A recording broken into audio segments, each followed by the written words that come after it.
Well, I get the honor of talking about the Kentucky game and the Alabama game. That's really nice.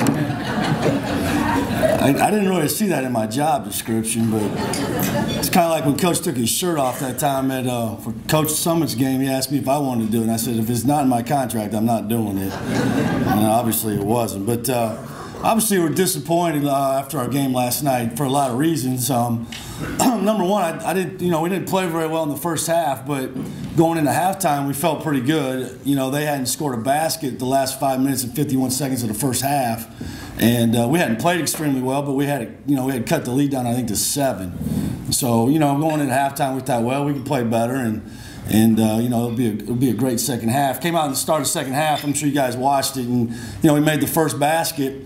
And a lot of times when you do that, you can see the other team start to get a little bit tight, and you can see some doubt kind of creep into their face. And I can see that with Kentucky. They were starting to, oh boy, here we go again. They had lost a couple in a row too, and the crowd got a little quiet. And so, we were in pretty good shape. And then, we couldn't get a rebound. We couldn't get an offense. We couldn't get a rebound on a free throw. And that's not a good. That's inexcusable, really. Last time I checked in the rules, we have inside position on a free throw, and we should get that ball. And they were doing some things on the free throw line that we had prepared them for, but they beat our guys across the lane and got the ball. And I thought that really took a lot of momentum from us as we were going there. We had a layup situation. We thought it was goaltending there.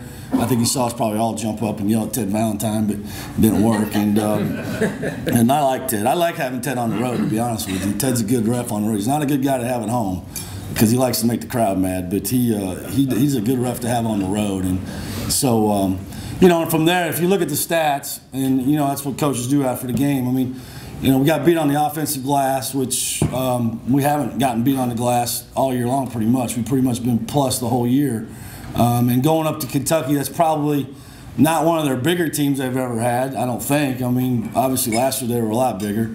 So we would have thought we would win the rebound battle. And then points off turnovers, we gave up 18 points off turnovers, and that just can't happen. And then at the free throw line, one of the problems that we've had in conference play is we're scoring field goals, we're getting beat at the free throw line. And, a lot of that is on us for not being physical at the basket and not, driving it to get fouled. And so those were some areas that I felt like the game kind of got away from us as it went along. And I think to go play and win at a place like that, and where we're going to Florida, you got to have a couple guys got to step up and have a special night. We just didn't have that. In fact, our most consistent player probably had his worst game.